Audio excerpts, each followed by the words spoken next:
तो आप भी फ्राइड आइटम्स खाना पसंद करती हैं? वो तो बस ऐसे ही कह दिया था मैंने।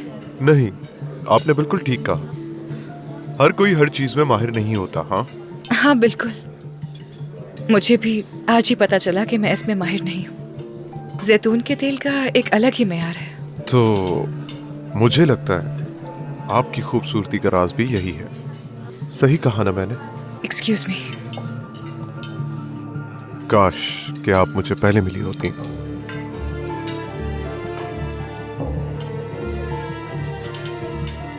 मुझे लगता है कि उमर बहुत खुशकिस्मत है। हाँ, बहुत खुशकिस्मत हूं मैं भी इनसे यही कह रहा हूँ। सही कहा ना मैंने? अगर चाहते हो कि यहां कोई मसला ना हो तो बाहर चल के बात करते हैं। तुम कहां? तुम यहीं रुकना। तुम्हें देखते ही समझ गया था कि तुम्हारे साथ कुछ मसला जरूर है। जानते हो ना जिसके साथ खड़े थे, वो बीवी है मेरी। तो बताओ वो सब क्या था? आपके कहने का क्या मतलब है? अच्छा, बीवी मतलब जानना है? मेरे सामने खड़े होकर मेरी बीवी से फ्लर्ट कर रहे थे। जब वो बात नहीं करना चाह रही थी तो तुम बेशर्मों की तरह उसे रोकने की कोशिश कर रहे थे मेरी मौजूदगी में। देखो जरा, नसीहत कौन कर रहा है मुझे? वो इंसान जो खुद किसी दूसरे मर्द की बीवी के साथ है, ऐसा नहीं है क्या? मुझे खुद से ना मिलाओ, तुम्हारे जैसा बिल्कुल भी नहीं हूं मैं। ठीक है, मुझे खुद को तुमसे मिलाने की जरूरत भी नहीं। अगर इतनी ही जलन हो रही है तो अपनी बीवी के साथ रहो ना, वो भी बहुत खूबसूरत है। अपनी हद में रहो तो बेहतर होगा। उमर, ऐसा मत करे प्लीज। प्लीज।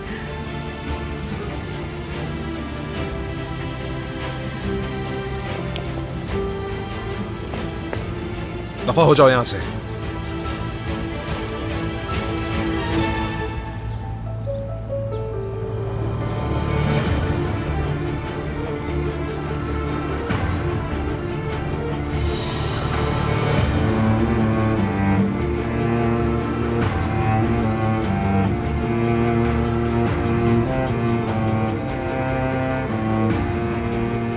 तुम मम्मी के पास जाओ, मैं आता हूं थोड़ी देर में।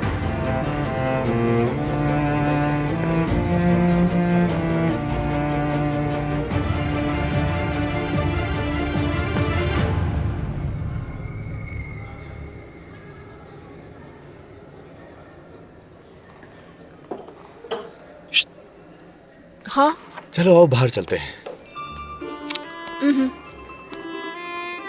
तुम क्या लिख रही हो? कुछ नहीं। जब मैंने देखा तो फौरन तुमने छुपा दिया इसे। ऐसे ही कुछ लिख रही थी अपने लिए। सब इस बारे में क्यों पूछ रहे हैं? अच्छा, तो अब ये जाती हो गया? क्या कुछ लिख भी नहीं सकती? क्या अपने बारे में लिखना गुनाह है? न जाने ऐसा क्यों है कि हर कोई सवाल करने आ जाता है मुझसे। अच्छा, नहीं पूछता। गुस्सा मत करो तुम।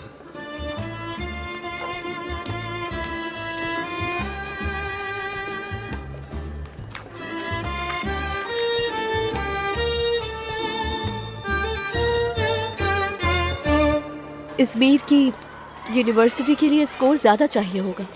मुझे नहीं लगता कि कोई फर्क पड़ेगा। तुम्हें बस 5 सब्जेक्ट्स में अच्छे स्कोर्स लाने होंगे, जो तुम्हारे लिए कोई मसला नहीं है। ऐसा है तो ठीक है। तुम सच में इज़मीर आने के लिए इतनी बेताब हो तो चलो मेरे साथ। नहीं, वो यूनिवर्सिटी बहुत अच्छी है और वहाँ की टीचर्स भी अच्छे हैं, इसीलिए कह रही थी मैं। दरिया, हाँ? उरूज ठीक है? ठीक से क्या मतलब? मुझे तो खुद समझ नहीं आ रहा। अजीब रवैया है उसका। क्लास में भी वो अकेली है। न जाने वो अकेले छुप छुप कर क्या लिख रही है। मुझे नहीं मालूम, यकीनन कुछ कर रही होगी वो छुपकर। हाँ, सही कहा तुमने। खैर, हम इसे बाद में ही देखेंगे। लड़की को अकेले छोड़ दो। मैं स्पोर्ट्स रूम में हूँ, बाद में मिलते हैं।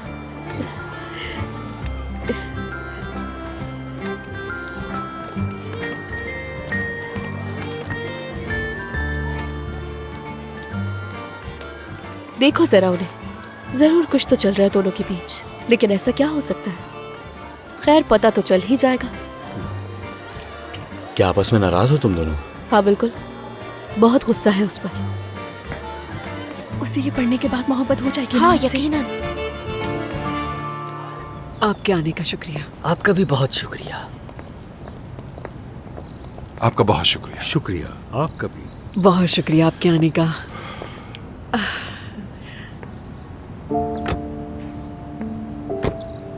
उमर, तुम हमारे साथ घर चल रहे हो ना बेटा?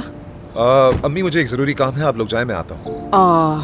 बिल्कुल नहीं। तुर्कान की फैमिली ने रात खाने पे मदु किया है हमें। अभी घर जाकर तैयार होना है, फिर वहां भी जाना है। चलो तुर्कान, तुम अपने शौहर की गाड़ी में घर आ जाना। खुदा हाफिज। खुदा हाफिज। चलो फिर घर पर मुलाकात होती है।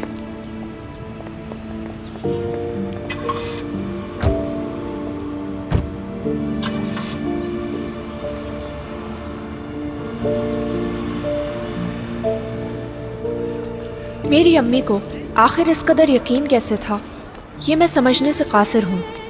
उन्हें लगता था कि आपा अपनी अज़दवाजी ज़िंदगी में खुश हैं, लेकिन जब वो मुझे सरदार के साथ देखती थी तो इतनी सख्त क्यों हो जाती थी। उनके लिए हम उनके दिल के टुकड़े थे और वो हमसे हर बात कहने का हक रखती हैं, और हमें यही बात तकलीफ़ पहुँचाती थी। हमें ये मालूम नहीं था कि वो किन हालात से लड़ रही हैं और किससे हमें बचाना चाह रही हैं।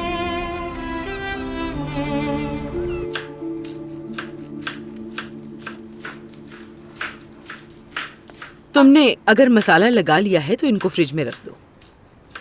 वही रखने जा रही हूँ मैं।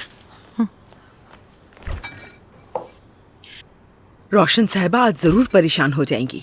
नहीं, वो पहले जैसी नहीं रही। गलत सोच रहे हैं हम लोग। हाँ ठीक है नसरीन, अगर वो बात करना चाहेंगी तो मैं भी अच्छी तरह बात करूंगी। तुम भी ना नुज़हत, अगर तुम्हें पसंद नहीं करती तो उनसे बात ही मत करना। वो खुद बात नहीं करती तो मैं क्या करूंगी? अल्लाह गवाह है नसरीन, कौन हूँ मैं? कौन हूँ मैं? फूफो हूँ। इसका क्या मतलब? खानदान की रीढ़ की हड्डी। जब कोई लड़के वाले रिश्ता लाते हैं तो बाप के बाद फुप्पी का इख्तियार होता है। हद हो गई है नुज़हत। तुर्कान का एक दफा भी पूछा तुमने? लेकिन तुम्हारा हसद भी जानती हूँ। जिस दिन वो जहेज लेकर आई थी तुम्हें गले नहीं लगाया, इसलिए जल रही हो ना? अरे नहीं नहीं, ऐसी बात नहीं है। मेरा कहने का मतलब ये था कि मैं और हिकमत अभी तक उसके घर नहीं गए। शादी को 1 महीना होने को आया और अभी तक हमने अपनी भतीजी का घर नहीं देखा। क्या मैं उसके घर पर एक कॉफी पीने नहीं जा सकती? अच्छा, तो तुम घर देखना चाहती हो उसका? बिल्कुल नहीं। खुदा के लिए मुझे क्यों तजस्सुस होगा उसके घर के लिए? मैं तो बस ये कहना चाह रही थी कि वो खुद मुझे बुलाएगी अपने घर कॉफी पे, फिर मैं उसे कुछ बताऊंगी। ऐसा कुछ मत करना नुज़हत, कुछ बताने की जरूरत नहीं है उन्हें। आज की रात बर्बाद मत कर देना। तुम किसी बात की फिक्र मत करो, मैं सिर्फ ये बोलूंगी, हम आपके घर सिर्फ कॉफी पीने आ रहे हैं। चुप रहना प्लीज। तुमने तो मुझे भी उलझा के रख दिया है। इश, गार्डन में भी टेबल नहीं लगाई। कहाँ बैठेंगे जब सब आएंगे? फिक्र मत करो, बैठ जाएंगे। वैसे कितने अफराद आ रहे हैं? जाहिर सी बात है 4 लोग, लेकिन उनके लिए कुर्सियाँ तो चाहिए ना। हमें ऊपर वाली कुर्सियाँ भी नीचे ही लानी होंगी। अरे नसीन, हम उन्हें ऊपर से नीचे ले आएंगे, तुम परेशान मत हो। कितनी दफा मैंने सादिक से कहा है कि अब हमारी बेटी की शादी हो गई है, खानदान बढ़ चुका है, कम से कम नई मेज और कुर्सियाँ ही खरीद के दे देता।